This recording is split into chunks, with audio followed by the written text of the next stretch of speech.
உங்களுக்கு ஃபெதர்ஸை பற்றின வீடியோஸ் கொடுத்துருந்தேன். இப்போ என்னென்ன கலர் ஃபெதர்ஸ் பார்த்தா என்னென்ன மீனிங்ன்றது சொல்கிறேன். இப்போ நீங்கள் ஒயிட் கலர் ஃபெதர்ஸ் அடிக்கடி பார்க்குறீங்க அப்படின்னா உங்களோட லைஃப்பில் பீஸ்ஃபுல்லாக இருக்க போகிறீங்கன்றது அர்த்தம். நீங்கள் கேட்ட விஷயங்கள் கூடிய சீக்கிரத்தில் ஈஸியாக கிடைக்க போகுது, அதுக்கு எந்த ஸ்ட்ரெஸ்ஸும் எடுத்துக்க வேண்டாம் அப்படின்றது தான் மீனிங். அது நீங்கள் ப்ராப்பராக அலைன்டாக இருக்கீங்க அப்படின்றது தான் மீனிங்.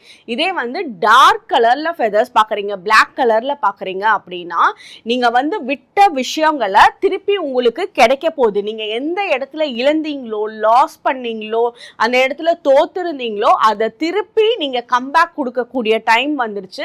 வரக்கூடிய காலத்துல நீங்க எதை விட்டீங்களோ அதை அடைய போறீங்க. ஸோ விட்டதை நினைச்சு கவலைப்பட வேண்டாம்.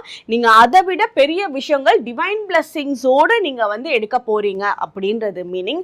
அதே மாதிரி கிரே கலர் ஃபெதர்ஸ் பார்க்குறீங்க அப்படின்னா நீங்க கிரவுண்டடா இருக்கணும் அப்படின்றது தான் மீனிங். அதே மாதிரி நீங்க போயிட்டு இருக்க காரியங்கள்ல எல்லாமே கரெக்டா இருக்கு. நீங்க அடுத்தவங்களை கேட்டு அடிக்கடி எதுவும் சஜஷன்ஸ் எடுக்கிறத விட நீங்களா முடிவெடுத்து பண்றதே உங்களுக்கு ஃபேவரபிளா இருக்கும் அப்படின்றது மீனிங்.